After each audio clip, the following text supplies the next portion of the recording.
Mic check 1 2, mic check 1 2. I hope that everyone can hear me. Please indicate in the chat.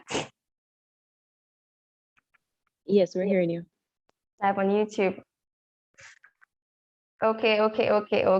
Good evening, everyone. Welcome to UWIMONA Commuting Students Office STEP, which means Second Year Transformative Experience Program. And this evening, we'll be diving into the creative versus corporate work world. And we're going to find out what's a better route for us to take. I'm your moderator, Asta Prendergast. I'm the president of the UWIMONA Careers Club and was engaged in commuter step last year. And to be honest, I am just here freestyling this adulthood thing. And I hope that I too will learn from our engagement with the panelists, because trust me, it's career path thing. We need help, right? But before we begin, I want to do a bit of housekeeping. First of all, this Zoom meeting, as you can tell, is being recorded, and we're also live on YouTube. So I advise you all to please keep your mics on mute so that the flow of the meeting isn't disturbed. There will be, however, a Q&A session at the end of the meeting. So you can ask our panelists questions. And of course, during the session, we'll have our chat open. We have Miss James there who will also assist me in weaving the questions into the chat. And I can't wait for us to begin. But before we begin, I don't like talking to myself. So please light up the chat. People, light up the chat. Let's build a vibe. Light up the chat, whether you want to use a fire emoji, whether you want to use hashtag commuting student step, light up the chat. Don't leave me hanging. So nobody lighting up the chat. Okay, thank you, Miss James. We can count on commuting students, the office too. Thank you, Stuart. I see you there to engage us. And speaking of our panelists, which I hope are here with us, we have 3 engaging panelists this evening. We have Mr. Corey Robinson, who is a contemporary artist, the co-founder of Corey Cavan Studio. We have Miss Sherry Perrier. I hope I didn't butcher her name, oh Lord. She's a commercial business controller and revenue manager at the Heineken Company. And we have Mr. Dwayne McIntosh, who is a lecturer at the UWIMONA. Yes, he's a marketing lecturer. And all these individuals are multifaceted. They're influential in their fields. And so even though we've given these short snippets of who they are, they're not boxed into it. Miss Perrier, are you there? Mr. McIntosh, are you there? I hope that the traffic has not swallowed him. Yes? Okay, so the first question to our panelists, wait. Mic check 1 2. Oh Lord. Mr. McIntosh? I'm here. Okay, everybody's there. Okay, good. Just checking to see if everyone is there. Thank you all for joining us. We hope to dive right into it. My first question would be to all of you. What do you think is the difference between the creative work world and the corporate work world? And I'll start with you, Mr. Robinson.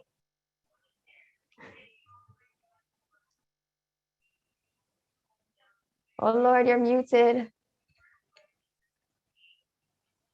My bad. You hearing me now?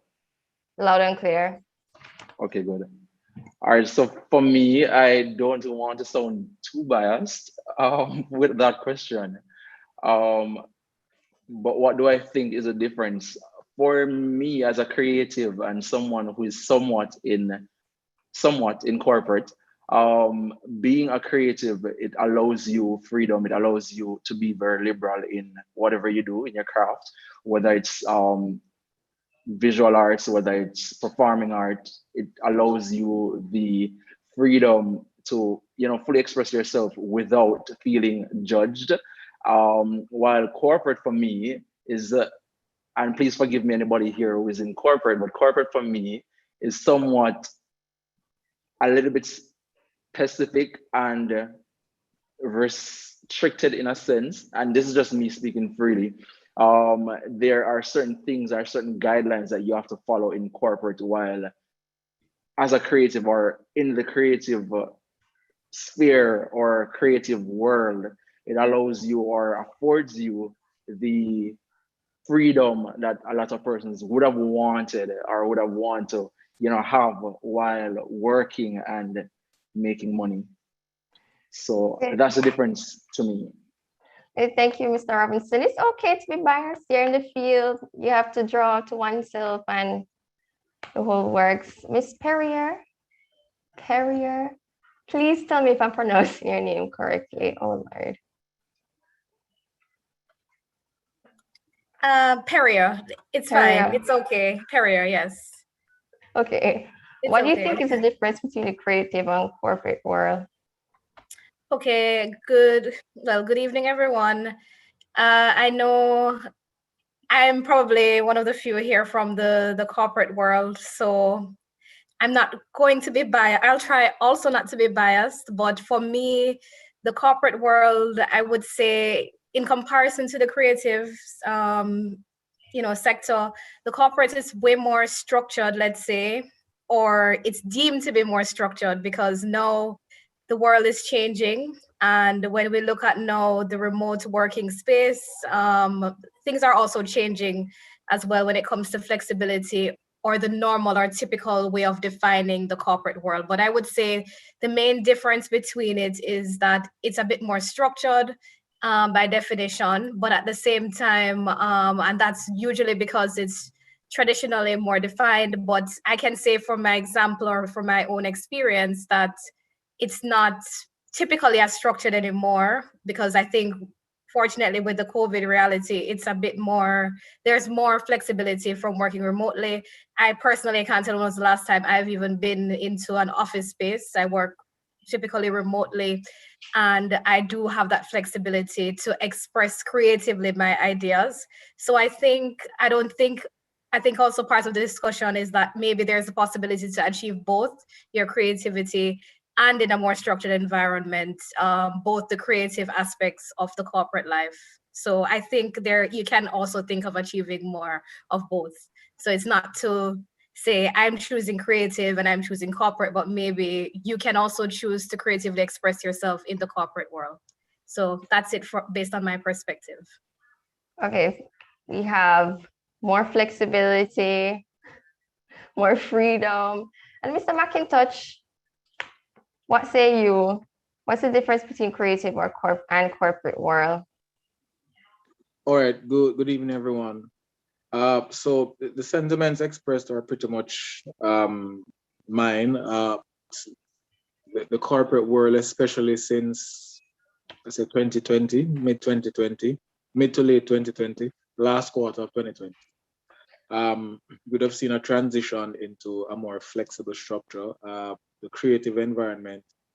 So fortunately for me, I've been a part of both of them. I'm still a part of both the creative and the corporate environment. So it's the lines are really blurred now. I can't really tell the difference. Generally speaking, though, creatives are usually more free spirited, and you find that creatives, you can always tell them when you see them. They usually dress differently. They usually look differently. They're very expressive in their demeanor.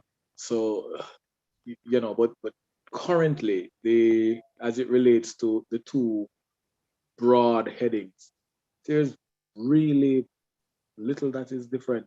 No, I have my meetings in my underpants and a t-shirt, and it's fine. Okay. That was reserved for a creative person at a point in time, and people would understand. Oh yeah, man, that's how creatives are. Kind of. All right. So, thank you, Mr. McIntosh, for your points. Creative and corporate, and you've seen how both of them have merged together. I'm curious though, do you think that even post-pandemic that people will continue working remotely?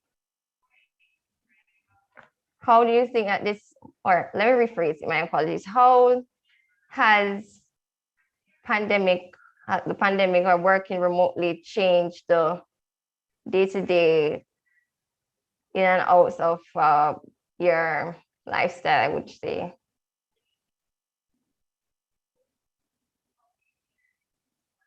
I'm not sure who is, if we're Oh, all.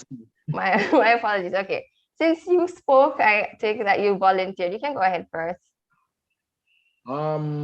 So the first part of the question, which I think you were asking, a lot of things have changed. And may possibly permanently. For example, I know JN would have closed some of their branches permanently. Some of the corporate offices were closed permanently because they have opted to do this whole work from home thing. COVID-19 kind of brought, fortunately and unfortunately, the fortunate parts of it is that many persons were pushing for this kind of lifestyle for a long time. But they thought that, it was just a young people thing and they were lazy and they just wanted to stay home. And now it's the norm now. It's the norm now to have Zoom meetings. There was a time when we would all have to come to you and sit on a podium in front of students. We're all here at home. Thank you, Mr. McIntosh. Mr. Robinson, you've been, well, wait, let me backtrack, my apologies. I see that you all are, how can I say, well-rounded, well-experienced in your expertise, but I'd like to go a bit back into your studies, your childhood. Where did your passion for your respective fields come from? Is there any incident or thing that comes to mind that sparks your love for marketing or creativity? But I feel as if I should ask Mr. Robinson first. Where did your passion for performing arts, creative arts come from? All right. So initially I was not always, I guess I was always a creative person, but in terms of like free-spirited creativity, I started really I've been doing art all my life. Well, all that I can remember, I've been doing art. But what happened is that I started doing architecture in school. I started, I did track, got a scholarship to do architecture in the States.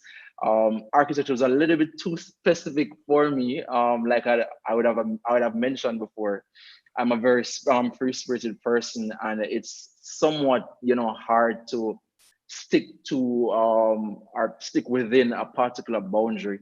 And I feel like architecture did that for me. So what I had to do was I sort of or somewhat started my journey in the creative field, as a second love or first love, I would say, because it's a first love for me. I went to Edna Manley College, and it somewhat groomed me into the person I am today in terms of being, thinking outside the box, not thinking about just sticking to a particular boundary or sticking or staying within a particular destination. So that is where I think it started for me, like where I started realizing that this is what I ought to do. But apart from creating or apart from being an artist, because I'm an artist, I'm also a student at the University of the West Indies, not doing anything within the paintbrush and canvas type of thing. So really and truly, being a creative or being an artist really started from, in Jamaican colloquial terms, way back when. So from ever since I know myself. Okay, thank you, Mr. Robinson. Oh Lord, Miss Perrier, I see that you have quite a bit of experience in business management and also in media. I want to pry a bit. Which I'm going to ask you to be a bit biased. Do you have a special preference for either one, and for what reason? Well, a good question. I worked part-time in media when I was a student like you at the university. So that was some time back, working behind the scenes and also part-time in front of the camera. But I would say I I prefer my current experience now in the corporate world, because that's actually, what I studied. I studied banking and finance at UWI. So, and I would say I love business and also finance. So I think that's just the perfect mix based on what I love. Not saying that I didn't like the media world, but also when looking at other aspects of it, not just because, the exposure that you get from being in media, that's great. But when you're looking at your own personal development and your own career path, I would say other things would have to be factored. And when I factor in those other things, I would definitely prefer the current experience now in business and in finance. Okay, now I want to pry a little more, because for some people like me, numbers, business, we love money and everything, but what is it that you like about working in business and finance? What I like the most is as you were going back a little bit into childhood, from I was younger, I was always passionate about, let's say, entrepreneurship, business strategy, management, all of those things I really liked growing up. My mother owns a small business, a laundromat. So I used to work at the laundry from when I was younger, and involved in business from before. At high school, we had a club, Young Entrepreneurial Society, where I was the operations manager. So I feel I was always working or always involved in that area. And I like, let's say, working on strategies and being involved when it comes to the commercial operations of businesses, which I think it sounds maybe strange to you, but then if you like those things, then the numbers within itself, maybe looking at the bigger picture and everything coming together, it doesn't seem that boring, or it doesn't seem like you're just crunching numbers, but you're actually adding more value to driving business growth and development, which ultimately contributes to the overall GDP of the country. So I like that aspect of it. And I know I have friends also in media who would say they love to be in the cameras, they love to be on TV, and that matters more than maybe even income opportunities, which that's another story as well. Okay, thank you, Ms. McIntosh. I can feel your Ms. Perrier. I can feel your passion brimming through this thing, and I like to stick a pin and jump over to Mr. McIntosh, because he also has entrepreneurship in his veins, I'd like to see. He's a business owner, and he seems to also have teaching in his blood. I want to probe a bit more into that, Mr. McIntosh. You provide or entrepreneurship training to MSMEs, which are like micro, small, and medium enterprises. And you've also helped to develop startups at community levels. Could you tell us more about that aspect of your life, of your work? Okay, so a lot of it actually started when I was a student. Started my first business. I think it was my second year. Along with I had a business partner at the time. Both of us started right there on Taylor Hall. So my entrepreneurial journey would have started maybe when I was probably 20. I was then drafted by, sorry, you're sending me back in memory lane, so I'm trying to remember how it went. I think I was drafted by Dr. Knife. It was who then brought me on a lot of projects that he had because, as you know, Dr. Knife was primarily responsible for entrepreneurship. You may not, but he was primarily responsible for entrepreneurship at the time. So he was the only lecturer doing all the entrepreneurship courses. And I figured I may have excelled in his class, which is why he kind of just brought me on board on his team. At which point, I think I even met Miss Ferrier. I was at the Liberty Hall, something downtown, and they had introduced her as a bright young lady from. I think she went to camping. I can't remember. But it was one of my journeys that I actually saw her. And Oh, then we started to do some training for MSMEs through Knife's office. So how it works is, so there are many companies who have like, let me call them jobs for now, okay. and they will open it to tender, of which Dr. Knife would have been successful in his bid. So I would be a part of his team, and that's how I ended up training MSMEs. Um, for maybe I don't know, maybe about 5 6 months of training, and then I would have branched off and started uh, my own thing. And as the journey continues, I'm one of those entrepreneurs who I prefer to call myself a hybrid entrepreneur. So I love the idea of a 9 to 5.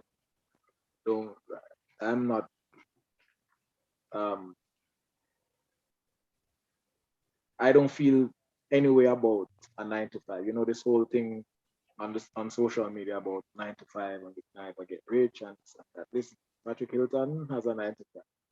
Mhm. You don't want to see his paycheck, right? There are many people in this world who have 9 to 5, and that's fine. So I like to have a hybrid, a 9 to 5, and a business that I can support through the efforts of my 9 to 5. So I pump money in my business through my efforts um, from my 9 to 5, and it has worked perfectly fine for me, and I prefer it that way. Okay, it seems that both you and Miss Per- Perrier have been friends from a long time. So We I'm weren't gonna, friends. I just saw her. oh, oh, Yeah. oops, well, they're friends now. So, Mr. McIntosh, what are some of the challenges operating these startups? Well, so I could give you some stats. Most 20% of companies fail within the first year. By the Oh, second wow. year, 30 more percent fail. By the fifth year, 50% fail. In other words, the majority of companies fail within the first 5 years, right? Um, the challenges range from lack of money, um, lack of support, being in the wrong industry, lack of research, bad partnerships, all of that. For me, the uh, the challenge for me at the onset is getting the momentum going. Um, I must say, I mean, I have to give God thanks for this. I must say, I've not had that struggle that I hear a lot of people having because I pace myself. So the growth comes. What I focus on a lot is structure. When you get the structure going, then the growth actually comes thereafter. Right? I find that sometimes the entrepreneurs, everybody kind of want to get rich really quickly, and as such, they tend to skip a lot of the steps. Right? So, but the growth usually comes. And again, remember, that's not my only source of income. So I'm not locked in a corner worrying at nights as most people. I pace myself and I move at the pace of my salary. Okay, Okay. all All right. right. Thank you for your honesty. I want to reel in Mr. Robinson because I have not forgotten you. I see you, sir. You studied the management aspect of art, right? So, what are some challenges that you've experienced in that regard? In my studies in particular, management of, all right, yeah, yes, your studies. I would not say I've experienced challenges. I mean, I think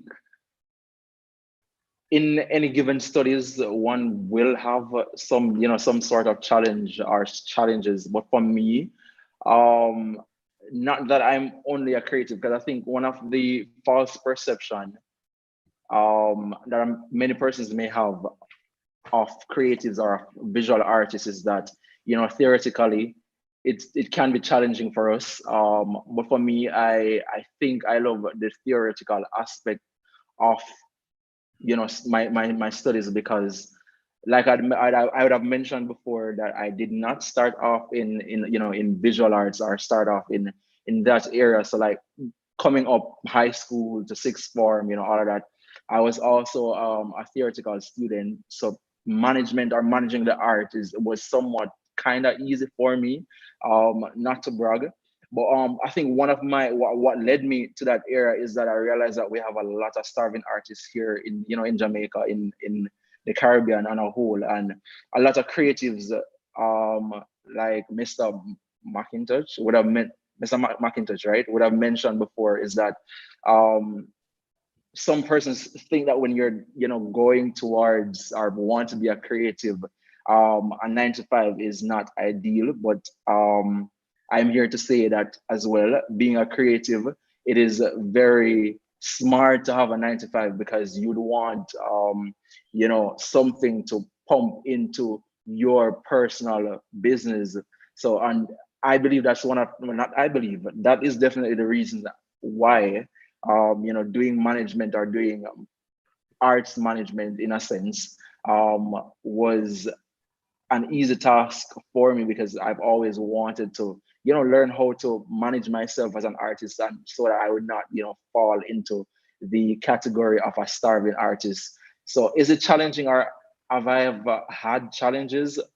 I think most of the challenges, or some of the challenges, really comes from being or come from being a student in general. But challenges, no, I would not say I have challenges. I just think they're regular challenges that students generally face studying.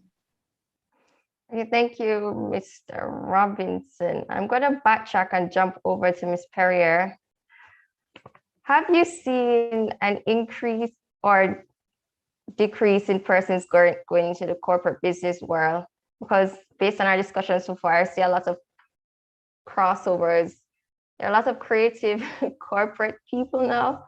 So in general, is there an increase or decrease of people going to the corporate world?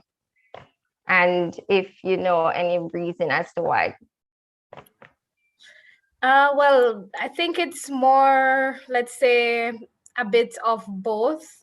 But I would say with the term, as we've seen it globally, the Great Resignation, we've seen where many persons have been resigning from their usual corporate world jobs. And now overall, many things are changing. We see influencers, we see the opportunities on social media and online, where persons have the opportunity to earn from different sources from the typical corporate world.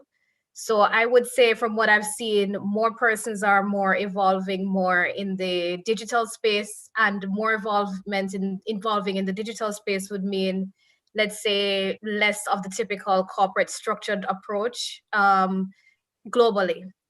At the same time, with the pandemic, unfortunately, some of these things that we've been seeing, it's not necessarily the want of many persons, but it's as a result of the world changing, as persons would have been laid off due to the changes in technology.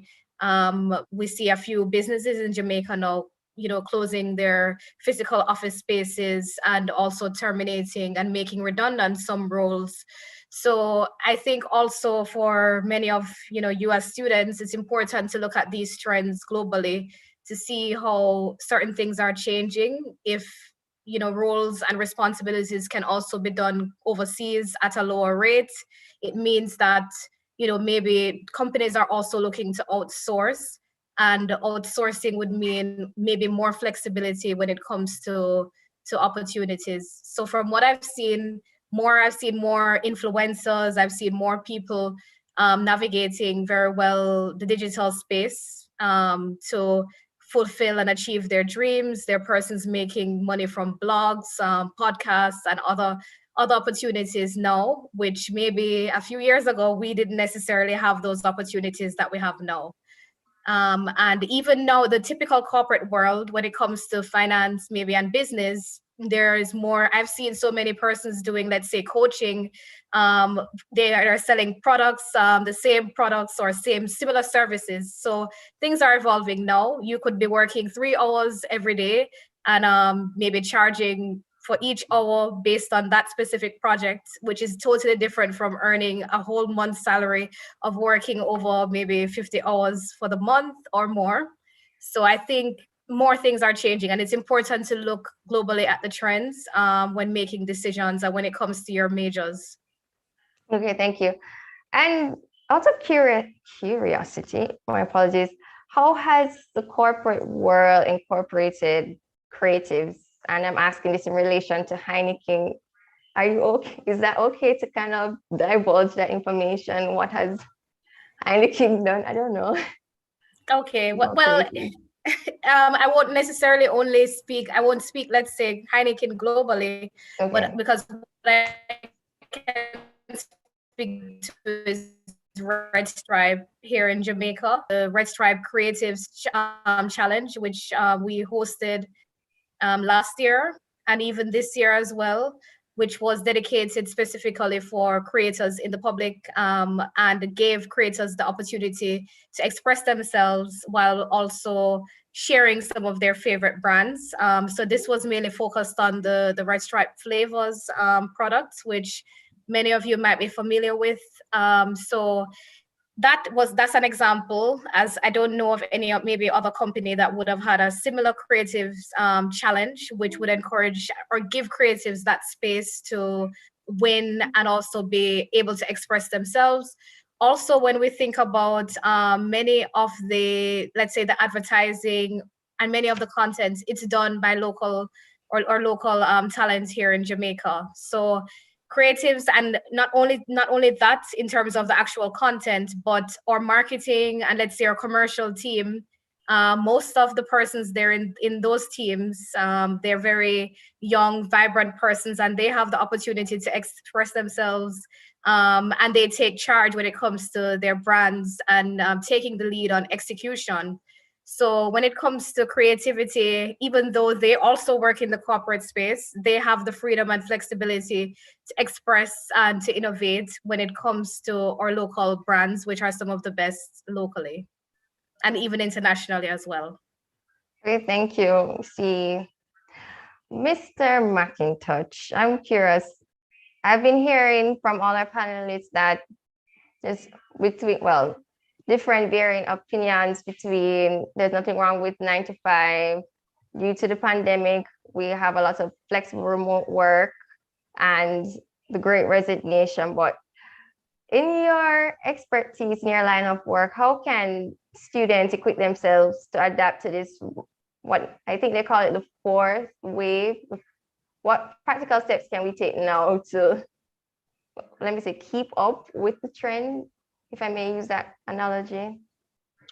Well, the point I would make to you and everyone listening, all 43 of you, something that I said to my students today: you have to always be valuable, and you are really paid for your value. The world has pretty much migrated online, and if it is that you are going to do anything at all, any business that you're planning on doing, I mean, at least most of them, not all, you have to find a way to use ICT, information technology, right? Um, Otherwise, you'll be left behind. That's just it. There was a time when you needed a teller to count your money for you and to send it to a particular account, or you go to an ATM, you put the money in, you put the account, the person's account, and it goes directly to them. no, there are no need for tellers. And you Okay, have thank to you. maintain this thing about ICT and get there are certificates online that you can always do to prop your thing up, your resume up. May not get the formal training at university, but there are many cheap courses online that you can do. Digital marketing is free and you get a certificate after. Okay. And we're going to jump over back to Mr. Robinson because we have not forgotten you either. Could you describe, because out of curiosity, in, I don't know, about 2 minutes, what it's like the daily life of being a creative as it is now? Or let me Alright, just so say your life, if you're okay with sharing that. yeah, I don't mind. All right, in my life particular, a day, a regular day for a creative, or for myself, is that I'm always creating. I eat, think, sleep, basically everything creative. Throughout the day, I'm creating. In between classes, I'm creating. I'm not only a visual artist, but I also dabble a little bit in. I saw somebody posted it. I'm not sure who, from the UE Mona page, from the UE Commuting Students page. I sing a little bit, just a little bit. I So whether it's some rehearsal, like choir rehearsal, or I also do styling. I do content creation.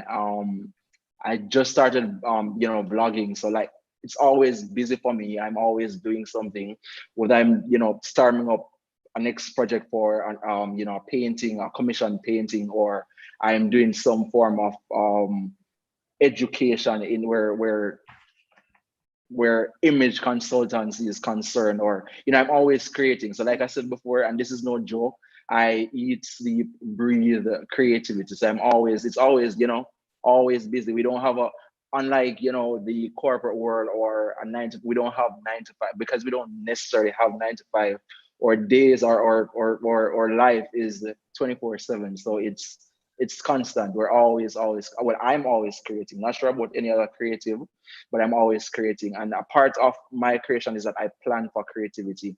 So I would get up with, for instance, like I said before, if I have a painting to do, I'd get up, I'd walk around the place looking for inspiration. If I'm going to do a photo shoot, I'd walk around, I'd drive around looking for the next location to do a shoot. So for me, it's always busy. And I personally don't have an off day. If I really want, I mean, unless I'm sleeping, of course, but I don't necessarily have an off, have a day where I rest or anything. It's always creating for me. Okay, but you're always creating. How do you balance? Wait, how do you balance How do I balance myself? It's a work? very interesting. Oh, It's a very muted interesting again. question, because you're hearing me. Yes, I am now. All right, so take it. I don't want you to take it as a joke when I say I'm always creating. If if I'm out with friends eating, trust me, I'm looking for the next spot to do a photo shoot. If I'm doing schoolwork, like for instance today at a class, I was in between class and doing editing some videos, and it works for me because I've been doing it for quite some time. Like I would have mentioned before, I started creating from a very early age. So these days, I mean, it can be hard. It can be very, treacherous at times, but it's something I love. And when you love creating, or this is something that you do for a living, then balancing it's not like we really don't have a social life per se. I mean, life for us as creative is probably always, it's like half social, half creative. It's just everything is in one. So balance for me is not hard. Like I said before, I would have had some experiences, or a whole lot of experiences in this field. So balancing for me it's not hard. It's not hard. Okay, thank you. Balance is not hard for you when you're passionate about it, that is. And I'm jumping over to Mr. Robinson, the same question. How do you create a balance for your personal life with work and the whole works. You mean Mr. McIntosh? Mr. McIntosh. Thank you. Yes, Mr. McIntosh. Oh, sorry. Could you repeat the question? How No, do I I'm balance- piggybacking off what balance? Mr. Robinson said. How do you create a balance with work and your personal life? I mean, I to be very, very honest, I think I struggle with that. There's this, for want of a better word, there's this drive that comes with, being born, I guess, impoverished, and you really have to put it on, to get where you are, and a lot of the focus is and has been on, maximizing your efforts and your potential, especially when you're younger. Um, so that by the time you're, in your midlife, you should be posting. You could relax at that time. So occasionally I do. I mean, if I am to admit, I do struggle with balancing personal life. I just recently, turned on my TV for the first time in such a long time, just to see what was on TV. I haven't seen it in a while. It had been plugged out. I decided to plug it in and see what was happening on TV. Felt strange, but So I mean, I try, but to be extremely honest, I struggle. My mind races at night, and you struggle with this and all of that stuff. So, but eventually we'll get there. Okay, so striving to get to balance. Me too. But anyways, finally, Miss Perrier, you mentioned that you're now working at home, and I don't know about you, but everything seems to be on one level because we have school online and you have work online. So how do you create a balance between work when it feels like everything is in one space? Well, it's very difficult to manage work, being at home, and I don't think I'll be honest. I don't think there's really ever a balance. It's really more a decision. So when it comes to making or achieving balance, it's really you deciding, because there will always be work to be done. And I know, I'll be honest, after this call, I will be doing work. And it's also, it's as I said, it's a decision. I can decide that I'm going to log off and do something personally. But I guess knowing my personality and my nature as a workaholic, that's just my decision to at least do this. While let's say my manager would say it's really your choice. No one is really in this current work environment. No one will be, let's say, over you to get your job done, but it's really your decision to say you have to achieve balance, and it's really up to you to be able to organize and plan to be able to achieve that. But when it comes to me, I wouldn't say I've made the best decisions when it comes to achieving work-life balance. But I would say no, working remotely, the plus to it is that I would say there's been a lot more flexibility. And I saw someone ask in the chat that, is corporate really a 9 to 5, which relates to your question. I would say it's not really a 9 to 5. The hours are really what you make it to be. If you know you may have to step out for a few hours during the day, the point is that you just need to get the work done. And that's all that's all that really matters. You stepping out or you doing whatever, you just need, you have deliverables, you have to meet your timelines regardless of what it takes. So sometimes that may require way more hours than the usual 9 to 5, but it's always your decision and your choice. Okay, and thank you. Get the work done, your decision, your choice.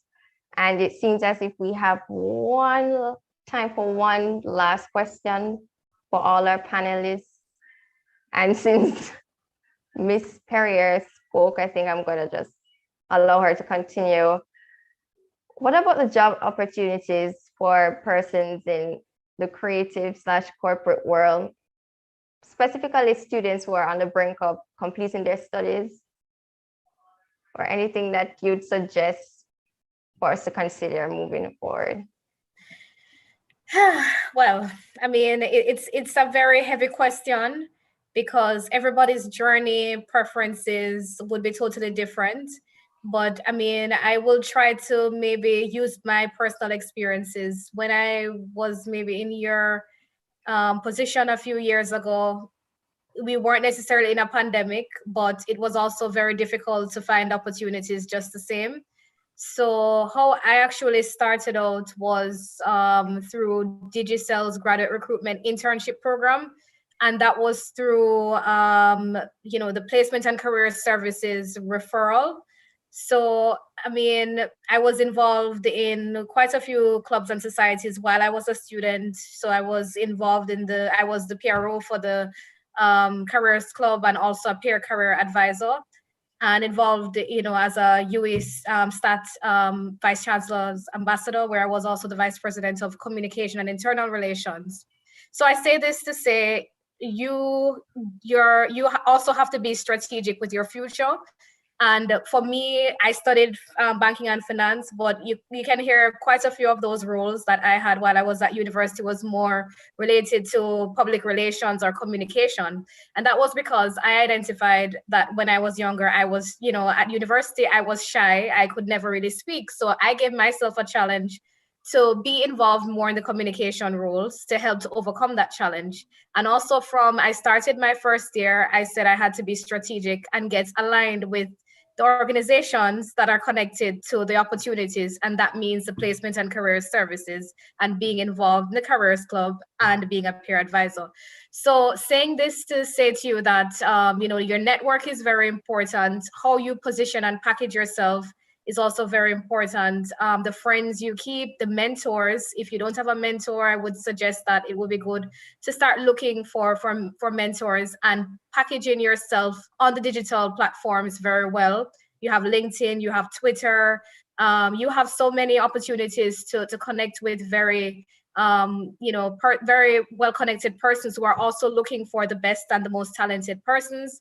So get involved and start putting yourselves out there, and don't be afraid to start from those internships. When I started on that internship, many of the other students were not necessarily happy about starting on internships because they felt that they had degrees and, we all need to get big jobs straight after university. But don't be afraid to start small. When I also started in media, I started out volunteering also with Empress Golding with Talk Up Youth as a student. And from volunteering and going in to prove myself, opportunities came. So I want to just tell you that you have to start looking at the trends, start positioning yourself, get mentors, and don't be afraid to start from the internships and the volunteering. That was a lot to unpack. Thank you, Miss Perry. I feel biased because she came through UV Careers Club as well. Is there anything else that you, Mr. Robinson, would like to add, even though I think Miss Perrier summed up everything or gave us a lot to digest? Anything for creatives in particular? I mean, it's what I can say is that for creatives, it's a total different ballgame. Creative being in a creative space or being a creative is totally different from being in corporate. It is wise though, and I can tell anybody on here who is a creative, stay in school. If it means that you have to, do something different from creating, because being an artist, yes, it's something that you love. It's something that you can make money from. But what we ought to know is that art is not something that you will get up every single day and there you have a salary to gain. Right? There's money out there. I mean, there's money out there for everybody.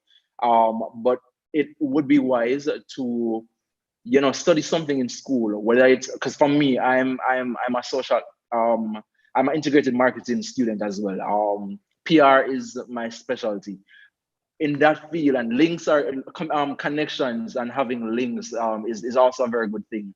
Miss Perry had mentioned that before, that it's also good to make connections, because through connections they can get you jobs. I've worked with Pepsi Jamaica, and I Can campaign, and that was not because I'm an artist or only because I'm an artist, because because of a lecturer that I met in university, studying something totally different from visual arts. So it's good to have something different from art, whether you want to go to school, study law, study something. So when you have these sort of connections, you may never know. You have a lecturer who works at JPS and they want somebody to come and work on art is everywhere, everywhere is art and everything is art. Working in corporate, they need people to work on their graphical works, they need people to work on websites, they need people to do facelifts, they need people to do all sort of stuff. So it's really good to have connections with people, because that's what I'm kind of doing, linking corporate with my creativity. So I feel like one of the reasons why I chose to study marketing or communications is really because whenever I'm in this field, I can always make connections with people in high places, and then you may never know. Also, not because we're in Jamaica and in the Caribbean, it is globalization is there for a reason. We should not only stick within this particular environment or scope, because the world is so big. There are so many opportunities out there. You don't necessarily have to work in Jamaica. You can always look to work somewhere else, because there's so many opportunities. So think outside of the box. Like I said before, if you're good at something, try something else. You may never know. You can always work on bettering something else. But I would say, as a creative, many jobs are not here for us in Jamaica. You may know this. We have to rely on gigs, or we have to rely on one and two jobs here and there. So it's always good to do something else. It's always good to make connection in high, quote unquote, high places, and that will definitely help you as a creative. And like Mr. McIntosh I mentioned before, which is a very salient point, is all 9 to 5 is not a bad thing, because you will need money to finance your personal business. So yeah. Thank you, Mr. Robinson, for pitching in on behalf of the creatives. And finally, Mr. McIntosh, is there anything that you'd like to add? Nothing that has not been said before. Just listen, man, look what going on in our world, watch news, and make sure look for the problem, then find out our problem where you can find in our world, and then you try to find the solutions, because people pay you for solutions. See me? So gone are the days when some jobs were prestigious and you have to turn doctor or lawyer or engineer or whatever to get rich. Anybody can reach now. Anybody can reach now. So do your thing, get your certificates, your online certificates, and do what you can do on the side. It's great to earn US dollars while you're living in Jamaica. It's very nice. Whichever way the dollar wants to slide, whether I want moonwalk or I want die front way, it's good. You're all right, same way. Right? So just focus on that. Nothing too fancy. And try and enjoy your youth as best as possible. Because as soon as they hit the working world, a different kettle of fish. Right? So enjoy your parents' money for now. Enjoy our parents' money for now. Okay. You heard it from Mr. McIntosh, everyone.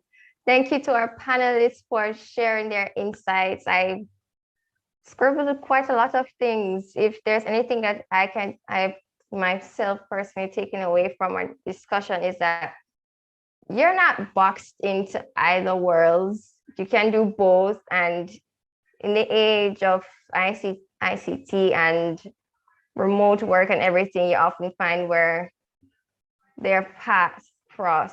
The opportunities are endless. 9 to 5 is not a bad thing. And take advantage of our youth and our parents' money. I'm going to remember that one.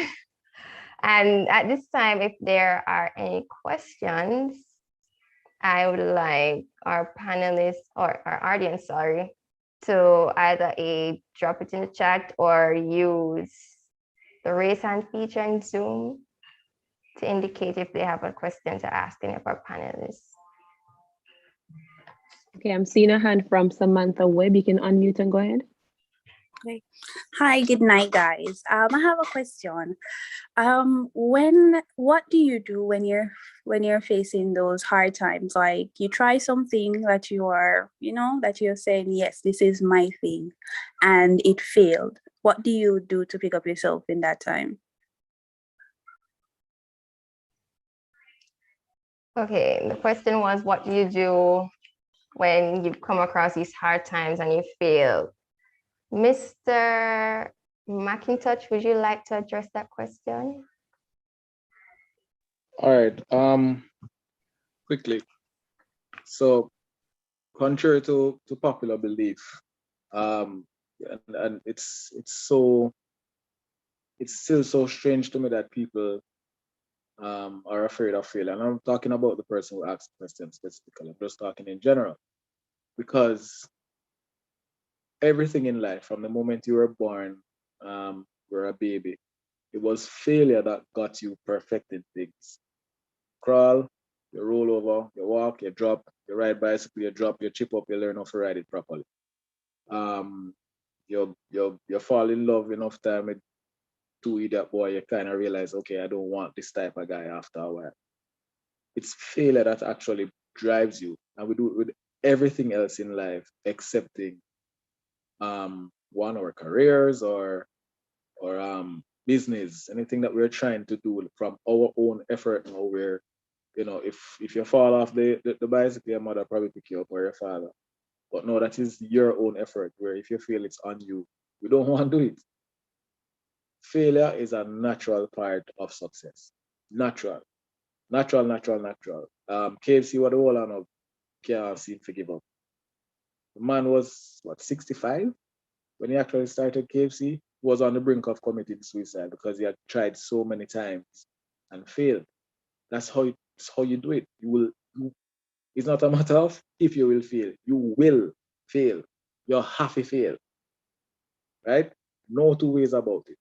So if you go into whatever it is you're going into, whether it's school, whether it be business, career, whatever, if you go into that knowing that failure is a part of it and accepting that failure is a part of it. I mean, you try to lessen it as best as possible, but if you know that it's a part of it, when it happens, it shouldn't frighten you, right?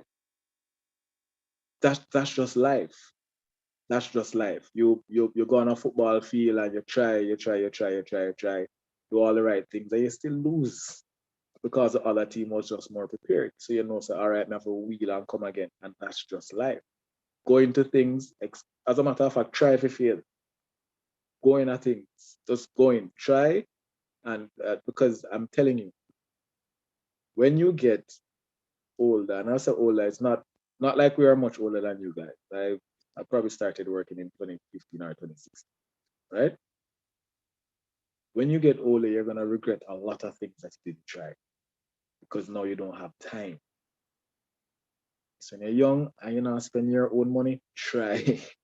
Yeah, I tell you, try, because when you get out, then now you have to take loans and all of that, and if you fail, you still have a loan to pay back and all of it, or investors, whichever way. But you have to try and expect that failure is a part of it. Try your best just to minimize the failure, and that's it. Thank you, Mr. McIntosh. Fail, try while you're young, and do it on your parents' money.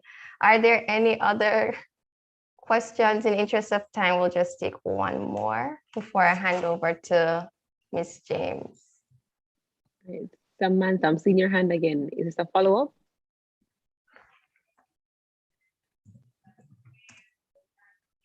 No, actually, yes. A follow-up question is that how did you guys limit yourself from college distraction? The parties and going out with friends and just focusing on your goal. How did you not say, okay, my 20s is for partying, let me just party, and then 30s I'll just think about it later? Thank you, Samantha. Is there a particular panelist that you'd like to direct the question to, or it doesn't matter? No, it doesn't matter, just a general.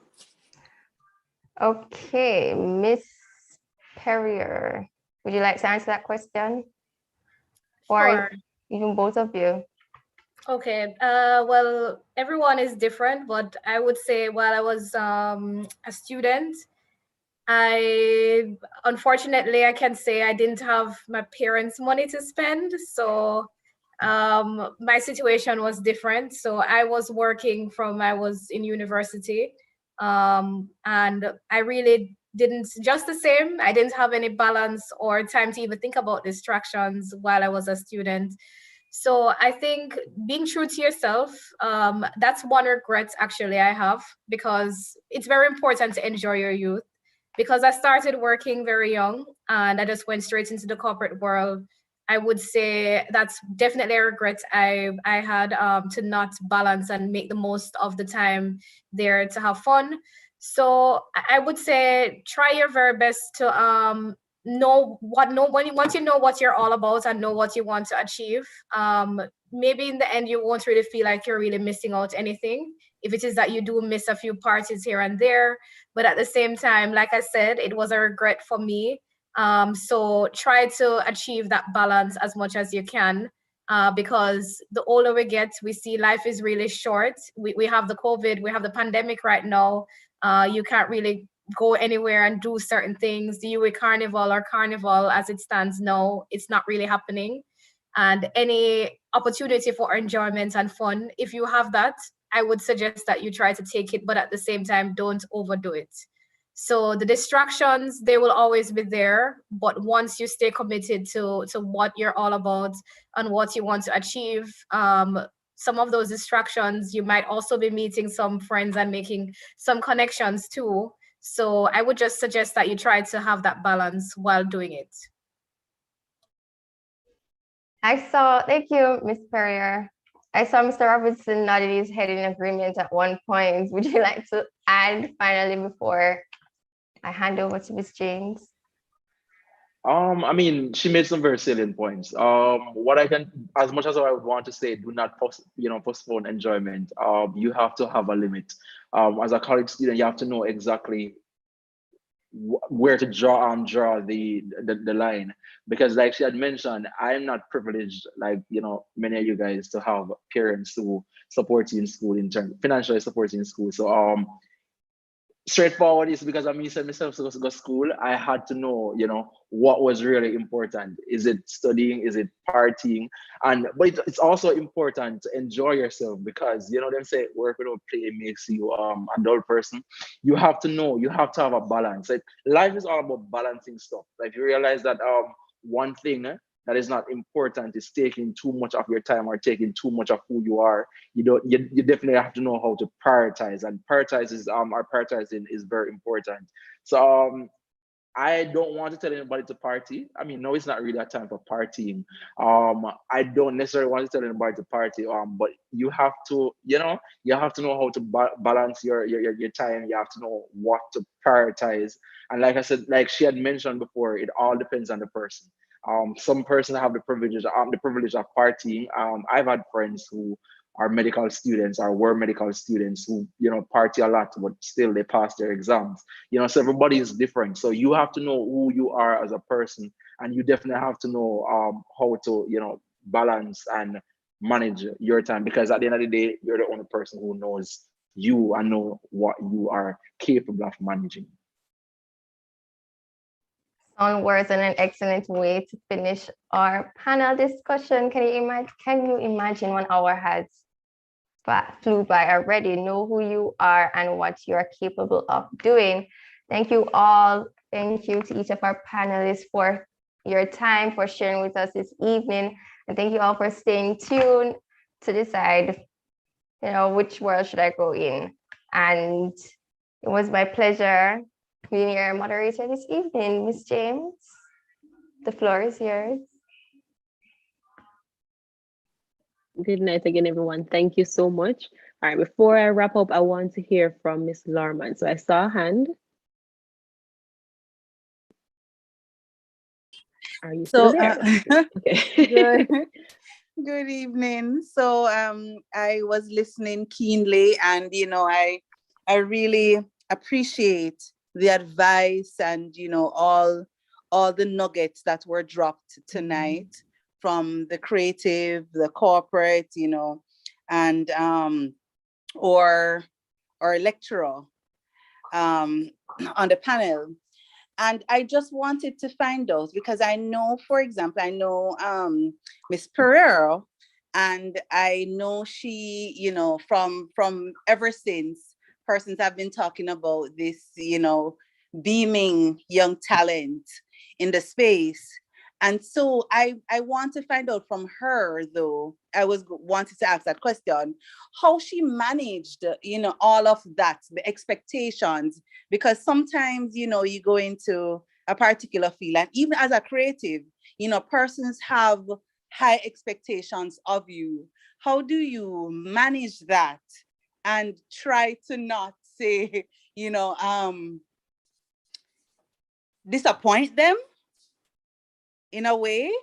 Is it that, you know, so I just want to hear from you. How do you manage those you know, high expectations of you? I'd want to hear from you as well as the creative. All right, okay. Good question. As the quote says, the verse, to whom much is given, much is expected. The expectations, that's a very good question, because actually, even today, many colleagues from UA or many persons who knew me, whether through the media exposure or through other, you know, platforms, would always come and say, oh, we don't really see you anymore on TV, we don't see you here, what is going on? And to be honest, for me personally, over the years, I think I probably would have said this before, being true to yourself and knowing what you're all about and not necessarily pleasing other people is really how I deal with that. Because if you try to live your life for other people and try to live up to people's expectations, then you won't necessarily put yourself as a priority and your own self and your own expectations as number one. That would include maybe not necessarily always being visible on social media, your life and your everyday activities, just to try to prove or to prove people or to live up to people's expectations. Once you are happy and once you are proving yourself to yourself and satisfying your own goals based on your own objectives, I think that's really how I am able to cope with that. From the expectations perspective, because maybe being involved, let's say as a young investor, as an example, studying banking and finance, many persons would have also had the expectation that maybe I would have been in the banking field or in investments, as examples. Some of my teachers, even from high school, say, you know, I'm so surprised you're not in banking, you're not there, why? And it doesn't really faze me, because I'm just thinking we all see what's happening also in banking globally. Maybe that's not necessarily the place to be right now. And at the same time, the opportunities, it doesn't change. I don't think it would have changed some of the things that I personally would have achieved. Now, when it comes to where I am now in the working world, I, as what, you know, the youngest person on the finance leadership team, now at Redstripe as an example, before also at Digicel as one of the youngest persons when it comes to management. So as long as I'm fulfilling my expectations, then meeting other people's expectations would really be secondary. And from I'm meeting that and I'm sticking and staying focused to my own goals, then everybody else or the other expectations will become secondary. So I don't know if that answers your question. I just wanted your perspective because I know it's pressuring for a lot of students going out into the work world at this point because of the expectations of parents, family members, you know, school, you know, persons who would have been looking at them excelling over the years and say this is the direction that they should go in. So, you know, I'm happy that you share your experience as someone in the field so that they can rethink and reimagine what it is like, you know, at this point and how they can rechannel their lives and rethink as to how they go about doing, you know, whatever it is that they wish to do. Yes, yes. So I would also add that, you know, it's very important for you to know what you want, because sometimes many of us were doing things just because our parents pin certain expectations on us and it's their dreams and their own realities. But as we get older, it's important for all of us to start to hold ourselves accountable and try to erase those barriers that are just created For us, we should always try and strive to create our own barriers instead of accepting those that are created by parents or by others. So it's important to have your own barrier and strive to achieve that. And being very respectful with doing that, because it's your, your parents would have funded maybe your studies, but trying to collaborate and ensure that the trust is there is very important while doing so, and being respectful to break those barriers, and also being respectful in striving to achieve your own personal goals without being disrespectful when doing it. Okay, thank you. And just the creative, sometimes even in this modern time, persons are disappointed that you go that direction. How do you manage that? All right. So for me, I've always been a liberal person. I keep mentioning that word. It's a very important word to me. As a creative, a lot of persons really don't have much expectations, especially persons from the public space, not persons that you are used to. My expectations probably come because I'm very active in the church. Comes from my church family, and it also comes from my parent. For my parent, I think my parents, they really want to see me just be the best version of who I can be. My church also wants to see the best version of myself. But for me, I really don't live, and I don't know if this is safe to say, or I'm safe advice or a wise advice to give anybody. But for me, I really don't live by the expectations of others. I think, and like I said before, I think my expectations they come from different people. Like on social media, I know for sure that my followers, they want to see me just good all the time, because I think fashion is something I promote on my page. Like I said before, at church, my church family wants to see that I live an exemplary life. My parent, I keep saying parent, my mother, because she's the one who's more involved in my life. My mother wants to see the best version of me as possible. I keep surprising her, because like I said before earlier on in the conversation, I'd mentioned that I started off in architecture. I did track and field at one point, and so I feel like I keep confusing her all the time. So I think at this point in life, she really wants to see me be the best version of me. But for me personally, I really don't live by the expectations of others. I try to live an exemplary life. I try to, be the best version, be as authentic as I possibly can. And whenever that, what I do is that when I, as authentic as I am, I realize that people gravitate towards that. Not that I'm fulfilling any expectations or whatever, but I feel like just being you, being the best version of you, living in your true self, in your true your true skin, that is enough. And it's okay if people really don't accept you for who you are. It's okay if people expect something from you and you give them something else. As a creative, you will continue to surprise people, and yeah, you will basically continue to surprise people. This means you will look like this means you will look like that, this means you will be doing this means you will be doing that. So for me, expectations was never a thing per se. Like I said, I try to be the best and most authentic version of myself, and it happens that people always gravitate towards that. Okay, thank you. Angelique, I'm handing over back to you. Thank you, Ms. Thurman. All right, so I'm seeing over on YouTube that we have Daniel asking, whether creative or corporate, how do you stay motivated during the pandemic? And I think this is a very good question. I know a lot of students have expressed really going through it, especially last semester. And as we're starting this semester, how have you guys been handling it? How do you guys manage to stay motivated? I remember Mr. Robinson saying that he creates throughout the day. Like, how do you keep that going, knowing that the world is pretty much crumbling? And Mr. McIntosh, we haven't heard from you in a while, so can you jump on this one? All right, thank you. So I have a slightly different opinion on staying motivated. I don't necessarily believe in motivation. Motivation is one of those things that you can't depend on. Motivation will leave you at the time when you need it the most. So you have to replace it with something called discipline. 9 out of 10 times you won't feel motivated to do so. So when you develop or you create that kind of discipline within yourself, all right, so regardless of whatever is happening, these are the things that I have to do for the day. I have to do 3 main things for the day, or I have to do 2 main things for the day.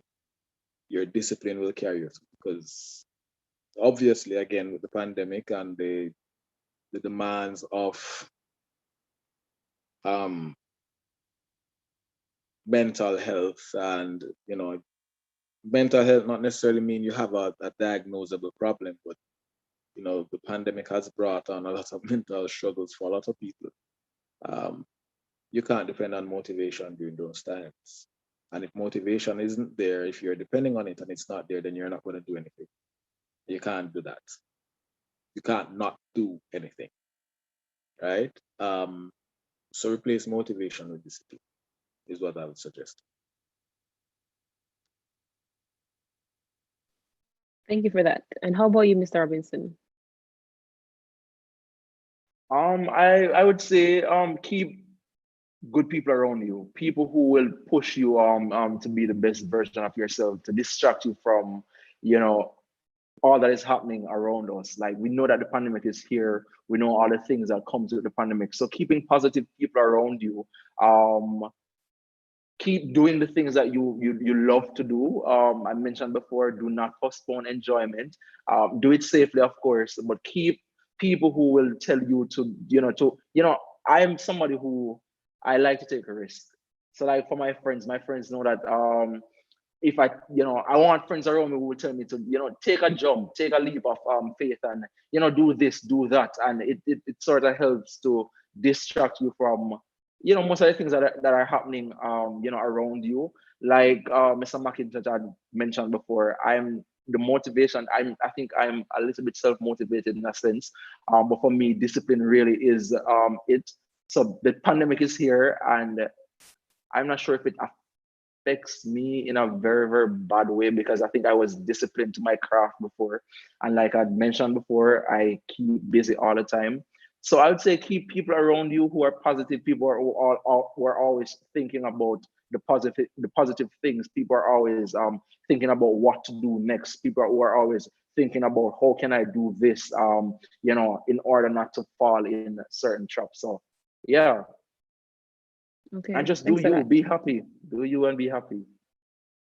That's true, but sometimes doing you can be detrimental as well.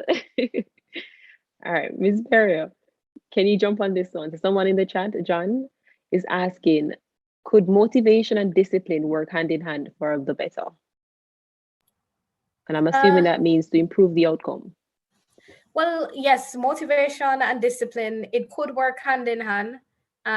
But at this, just to step a little bit back, while we're all affected differently in this pandemic, there would be some of us who are more self-motivated than others.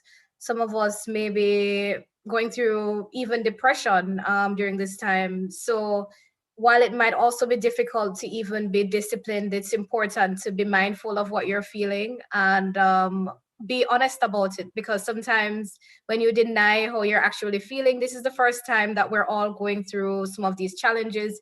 Persons would have, sometimes getting calls every day that, oh, someone passed away, unfortunately, or it's always the crime, the violence, it's so many negative things that are really surrounding us. So it's important to be knowledgeable and accept what you're really experiencing and try to cope with that.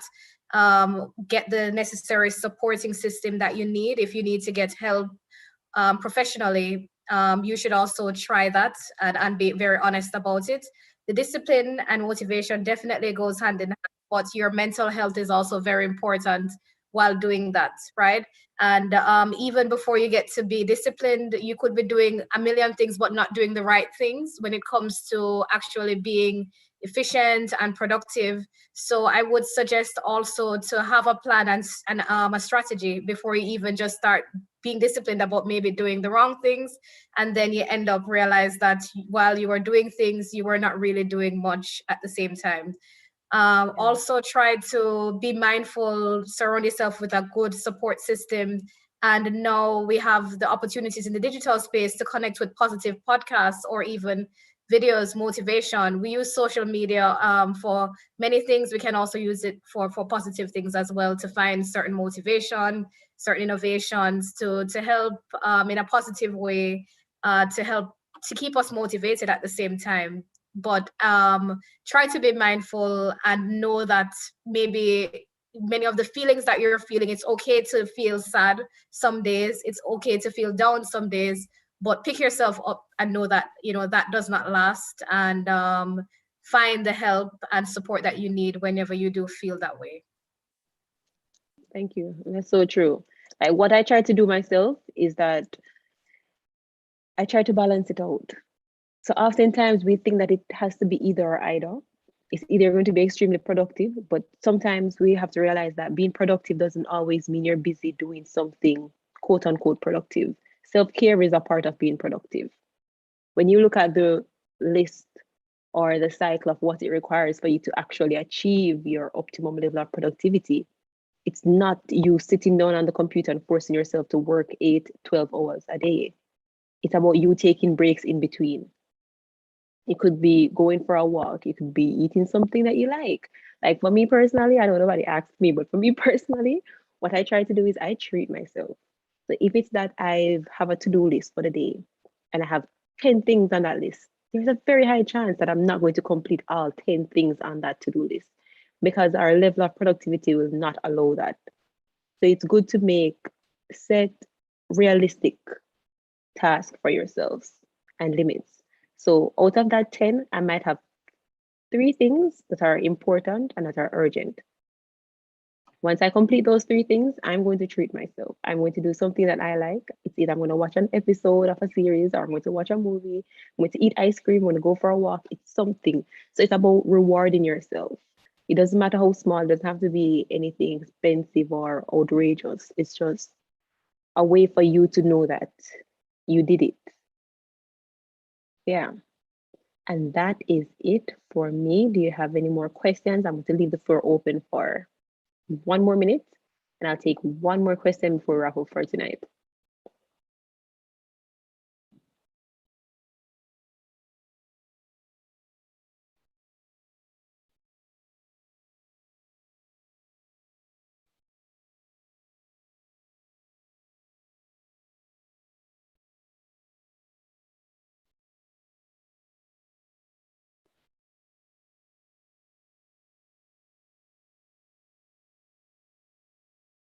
I'm assuming that silence means that all of your questions have been answered, all of your concerns have been addressed, and I'm going to use that to end tonight's session.